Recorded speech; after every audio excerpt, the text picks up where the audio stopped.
Frank Sinatra kept his mouth shut for decades. He was there. He knew the players. And now, long after the world stopped asking, he finally revealed what really happened on the last night of Marilyn Monroe's life. New evidence, new report, and it's nothing like we were told. What do you think happened to Marilyn Monroe? Was it really an overdose or something else entirely? Let us know in the comments and let's find out what Frank Sinatra confirms. Sinatra's late-night conversations about Monroe, Marilyn Monroe and Frank Sinatra developed a complex relationship that changed dramatically after he became convinced of her death.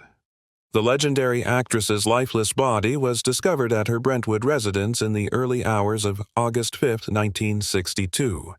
She was just 36 years old.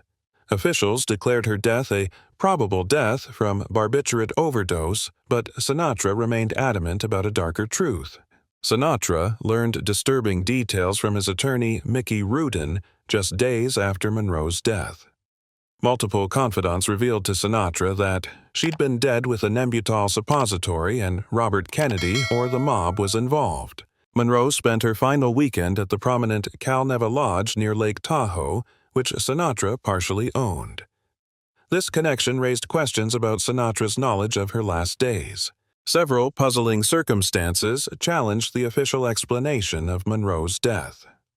The amount of drugs found in her system could kill 3 people, yet investigators discovered no traces in her stomach.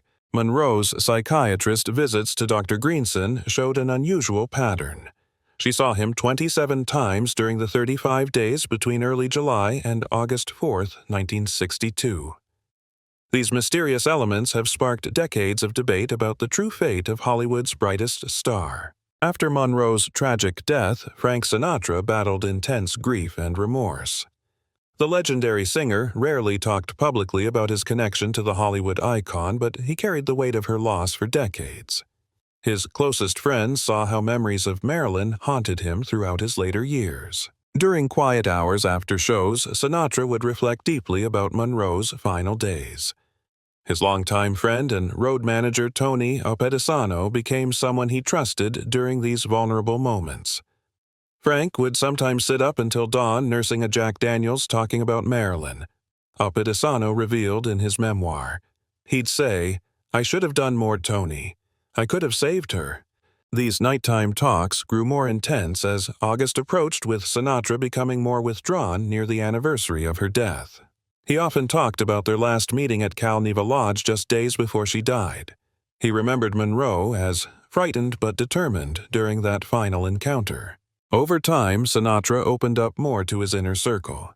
He talked about phone calls with Monroe in her final weeks where she seemed increasingly paranoid about being watched.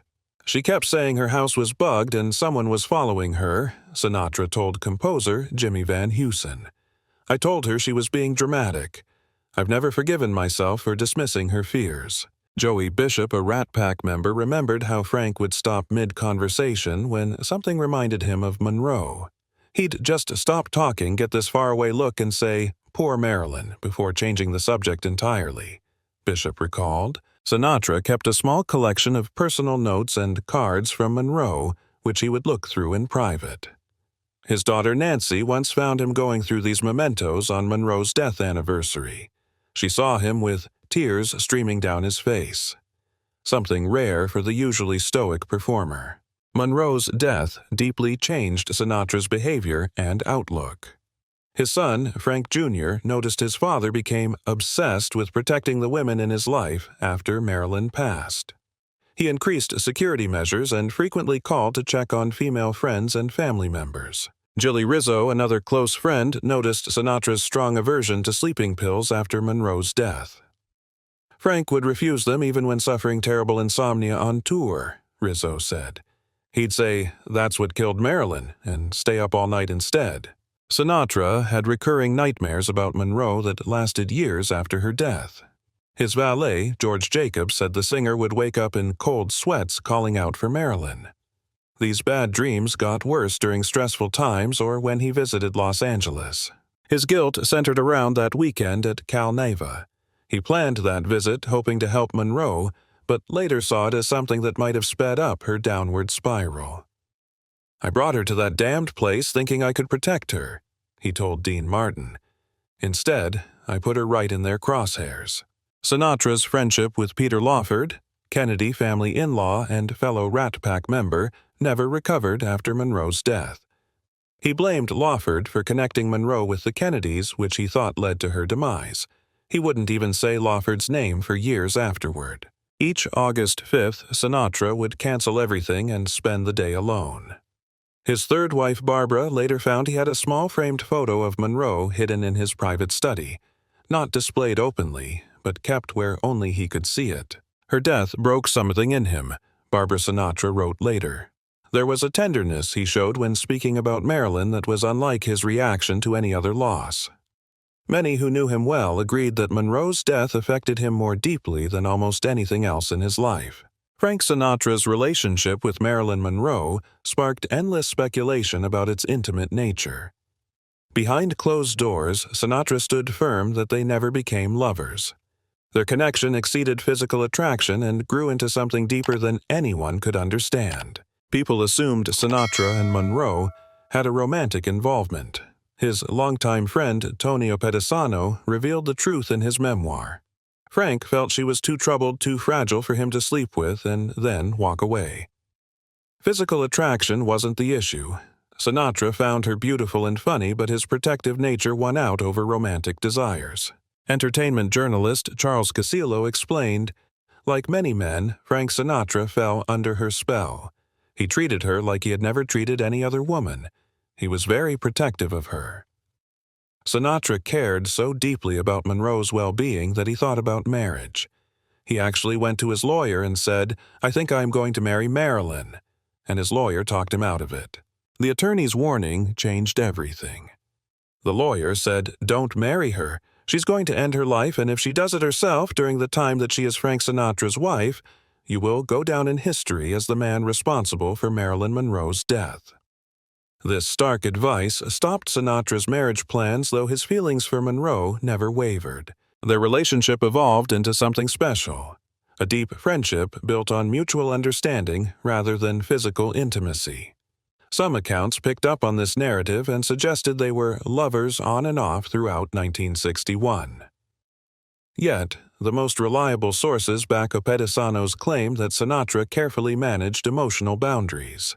They shared a rare ability to be completely authentic with each other. Frank liked to save ladies in distress, and Marilyn turned to him in times of trouble.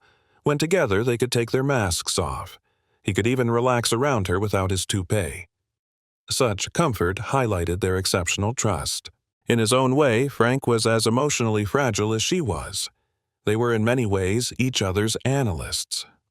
Fame's crushing weight and psychological toll created a bond few could understand.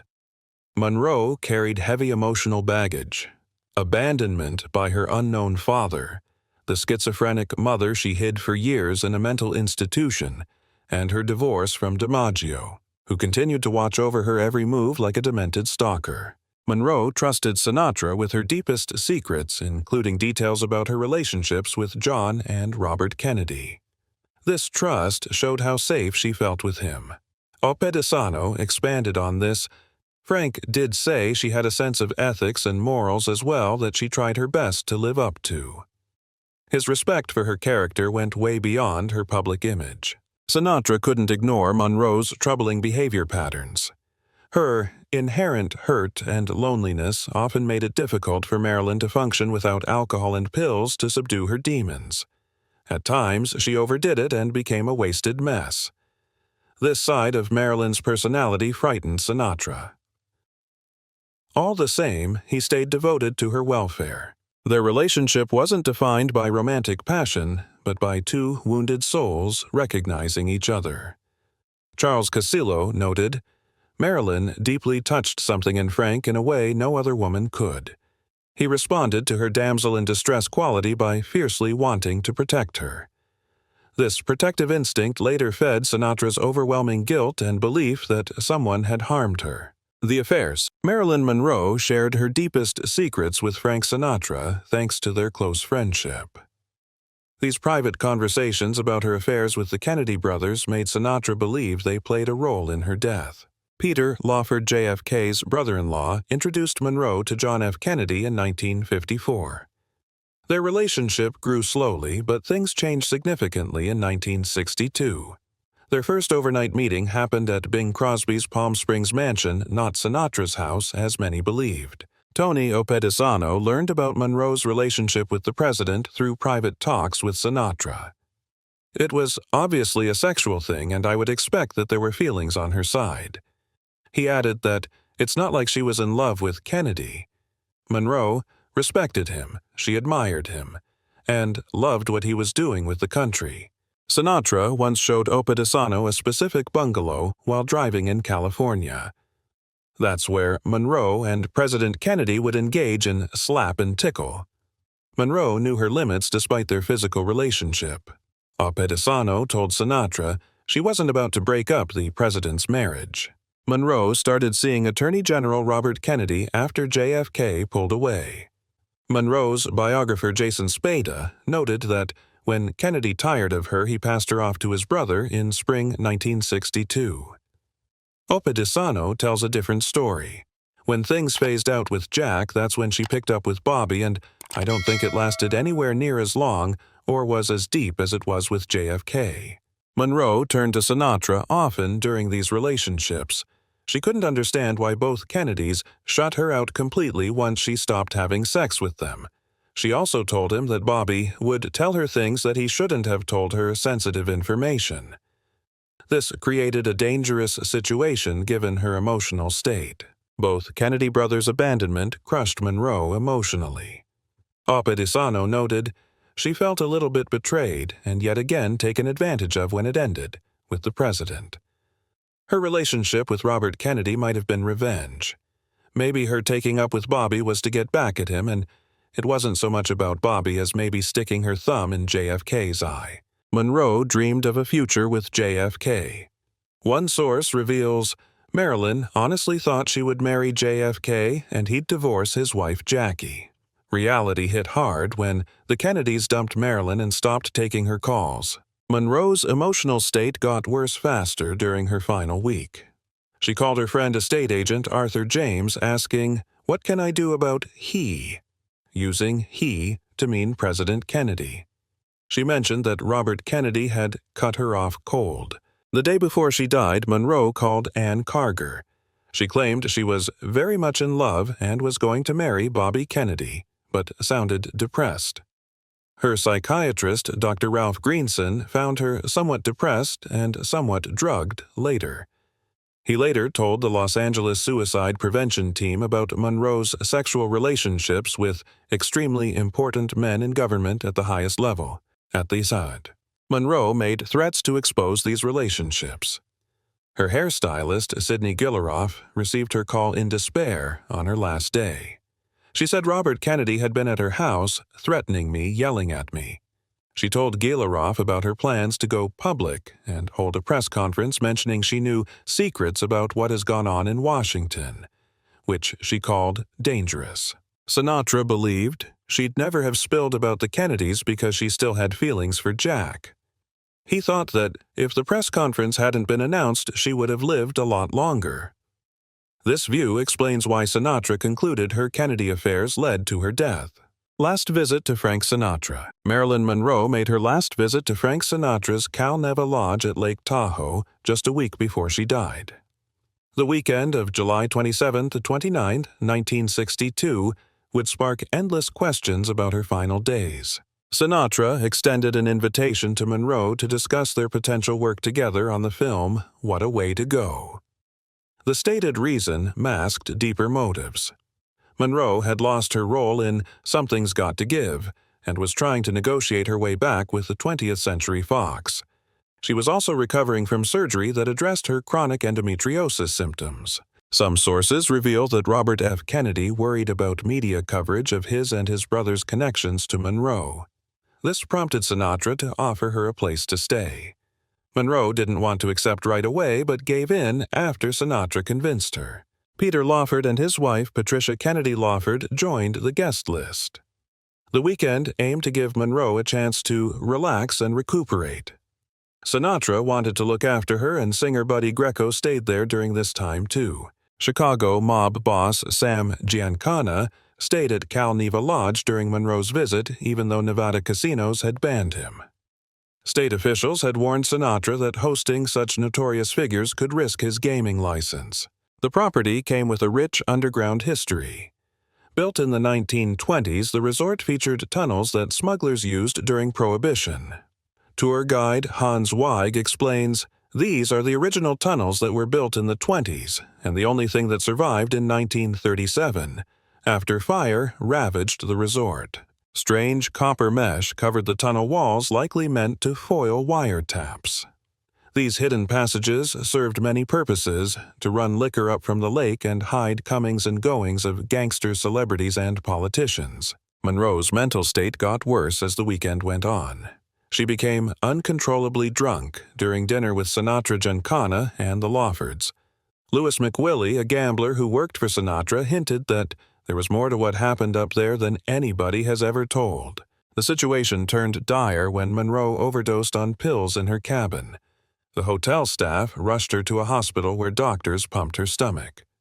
This crisis predicted the tragedy that would happen just days later. Joe DiMaggio learned about Monroe's presence at Cal Neva and tried to check into the lodge. Sinatra turned him away. DiMaggio stayed close by and kept trying to reach Monroe. His attempts failed because she was not allowed to leave and only Giancana was allowed to visit her. Even DiMaggio, who continued to watch over her every move like a demented stalker, couldn't get near her. This rejection created a permanent split between the two men. After Monroe died, DiMaggio never spoke to Sinatra again and refused him entrance to Marilyn's funeral. The baseball legend seemed to blame Sinatra for whatever happened during those crucial days. Sinatra later told Dean Martin that this weekend marked Monroe's turning point. "I brought her to that damned place thinking I could protect her," he said. "Instead, I put her right in their crosshairs."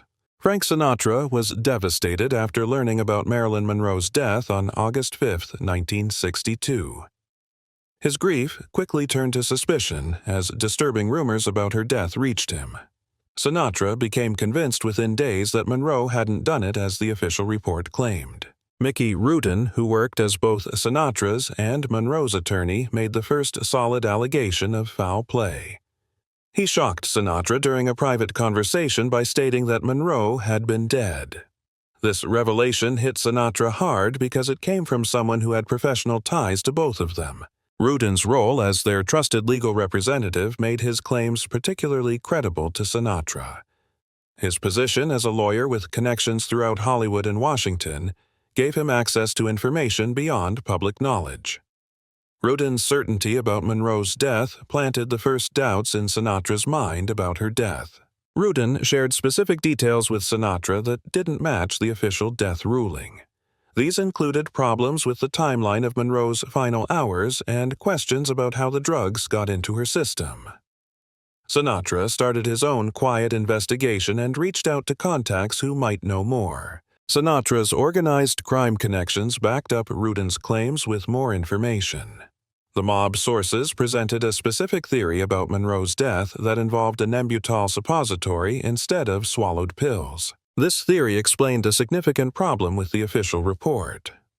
Monroe had enough barbiturates in her system to kill several people, but doctors found no pill residue in her stomach during the autopsy. The suppository method made sense because it would put the fatal dose straight into her bloodstream without leaving traces in her digestive system. The mob sources pointed to two possible killers: Robert Kennedy or organized crime figures. Sinatra found this believable based on what Monroe had told him about her relationships with the Kennedys. They suggested someone killed Monroe because she knew too much about Kennedy affairs or threatened to reveal sensitive information. Tony Opedisano, Sinatra's longtime road manager, later backed these suspicions. Frank believed she was harmed, and he was never convinced that it was ordered by the mob.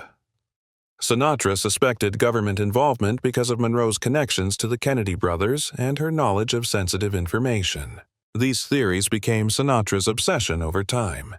He kept quiet about his suspicions at first, fearing the powerful people who might be involved. Later, he shared his beliefs with close friends like Opedisano, who documented them in his memoir. Rudin's claims and the mob sources theory convinced Sinatra that Monroe hadn't done it herself. This belief haunted him for the rest of his life, and he felt guilty about not protecting her better when she was alive. Keep finding the truth behind. The shocking news of Marilyn's departure dominated headlines all around the world, particularly in these two regions, the United States and Europe. Those who witnessed it were taken aback, and their friends and followers equally expressed their reactions. As her colleagues such as John Olivier and Joshua Logan remarked about the profound impact that sensationalism had on her, the French artist Jean Cocteau commented on the feelings of melancholy that she had as a result of her existence in the public eye. On August 8th, a private burial service was scheduled to take place in the Westwood Village Memorial Park Cemetery. The memorial ceremony was planned by Marilyn's ex-husband, Joe DiMaggio, her sister Bernice, and her business manager. The funeral was attended by intimate friends and family members. Outside of the cemetery, hundreds of people gathered in the hopes of receiving a final farewell. For many years after she had passed away, DiMaggio remained true to his pledge to her by delivering flowers to her burial on a weekly basis. This was a lovely way to honor the connection that they had enjoyed. Conspiracy theories emerged in the decades that followed her passing, calling into doubt the official account of what happened. As a result of Norman Mailer's biography, which was published in 1973, and sparked public inquiry, theories gathered momentum. After receiving this information, the District Attorney of Los Angeles County, John Van de Kamp, initiated a formal inquiry in the year 1982. But, after a careful investigation, there was no indication that any wrongdoing had occurred. Frank Sinatra reveals the real reason for Marilyn's passing, confirming the results of the initial investigation into her sad deaths. During his dying years, Frank Sinatra frequently reflected on the love, grief, and profound friendships he had experienced throughout his life, particularly his relationship with Marilyn Monroe on a regular basis. A close friend of Sinatra's and a former road manager, Tony Opedisano, wrote a book titled Sinatra and Me in the Wee Small Hours, in which he shared his thoughts and observations. Sinatra reportedly expressed his reservations about the circumstances surrounding Marilyn's unfortunate demise, as stated by Opedisano. He was of the opinion that her passing may have been more than a simple accident, and he felt that it was too strange to completely disregard. Opedisano said that Sinatra and Marilyn's connection was founded on true friendship, contrary to the widespread belief that the two were involved in a love relationship. Marilyn's beauty and sense of humor were two things that Sinatra liked, but he thought she was too fragile for a casual affair. She confided in Sinatra about some of her most secret connections, including her encounters with President John F. Kennedy and his brother Robert Kennedy.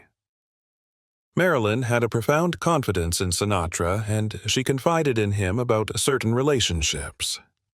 In the aftermath of the sudden termination of those ties, she confided in Sinatra about the bewilderment and pain she felt as a result of being severed from those relationships. During the weekend, when Marilyn passed away unexpectedly, she stayed at Sinatra's Calneva Lodge, which is located close to Lake Tahoe. The majority of people were unaware of the fact that Marilyn intended to hold a press conference the next week in order to proclaim that she had reconciled with Joe DiMaggio, her former husband. As a result of the revelation, several people who were close to the Kennedys were concerned that Marilyn may divulge her previous relationships with them. Sinatra was positive that Marilyn would never reveal the Kennedys, despite the fact that she still harbored affections for John, despite the anxiety that she was experiencing. Opedisano revealed that Sinatra frequently used the phrase, "Miss Marilyn might have lived longer if it weren't for that planned press conference," alluding to the potentially harmful attention that the press conference had brought to her. As time went on, Sinatra started to have the suspicion that her passing was related to the mafia.